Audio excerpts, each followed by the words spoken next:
कितनी रानियां हैं? 16,108। अब अगर एक देवी जी होती हैं, एक पत्नी होती है, हफ्ते में 1-2 बार तो खटपट होती ही है। नहीं हफ्ते में होगी तो महीने में 1 बार तो जरूर हो जाएगी। तो मैं अब बताओ भगवान कृष्ण की 16,108, अगर एक दिन एक का नंबर लगे तो आखिरी वाली का नंबर आएगा 16,108 दिन के बाद।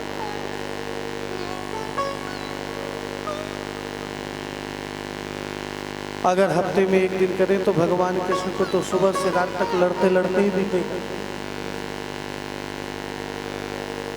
लेकिन भागवत में आया है कि सबसे कभी न कभी सबसे कुछ न कुछ जो है तो मैं हुई, नाराजगी हुई।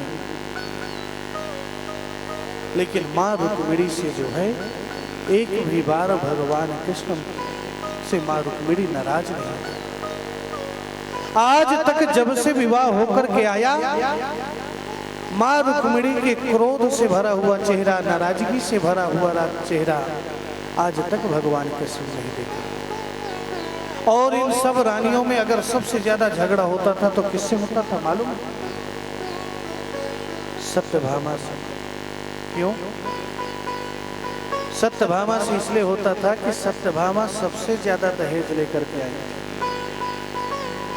उनके पिताजी ने समंतक मणि दी थी, जिस मणि से 2 कुंटल सोना प्रतिदिन निकलता था, तो सबसे ज्यादा सोना तो उन्हीं का था।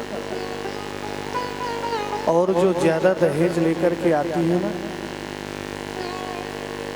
बड़े एकाग्रवन से श्रवण कीजिएगा, जो ज्यादा दहेज लेकर के आएंगी वो ज्यादा झगड़ा करेगी।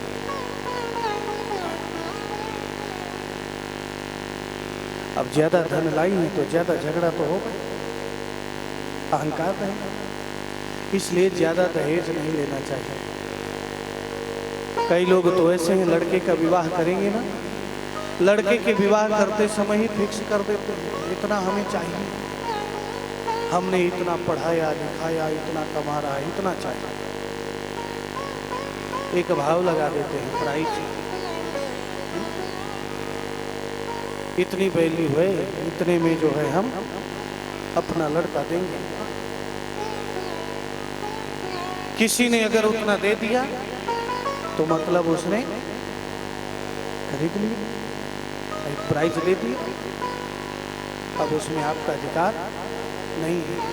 और उसके बाद भी सोचते हैं कि हमारा अधिकार है, बहू हमारा सुनेगी, तो बिल्कुल नहीं सुनेगी। जो जितना ज्यादा दहेज लेकर के आएंगी उतना झगड़ा कर लेंगे। इसलिए जब लड़के का विवाह करें बिना दहेज के विवाह करना चाहिए। माता पिता जो अपनी स्वेच्छा से दे दें, बेटी मानकर पुत्र मानकर स्वेच्छा से स्वीकार करना चाहिए। लेकिन अगर मांग करके लिया गया, इसका मतलब आप सौदा कर रहे हैं, आप सौदा कर रहे हैं। और वो पिता, बेटी का पिता तकलीफ झेल करके आपको दे रहा है, सब कुछ लेकर के बेटी आ रही है, तो फिर बेटी क्यों सुनेगी? फिर तो कोई संबंध ही नहीं रहा विशेष। तो सबसे ज्यादा झगड़ा वही करते हैं जो ज्यादा दहेज लेकर के आते हैं। बोलिए वृंदावन बिहारी लाल।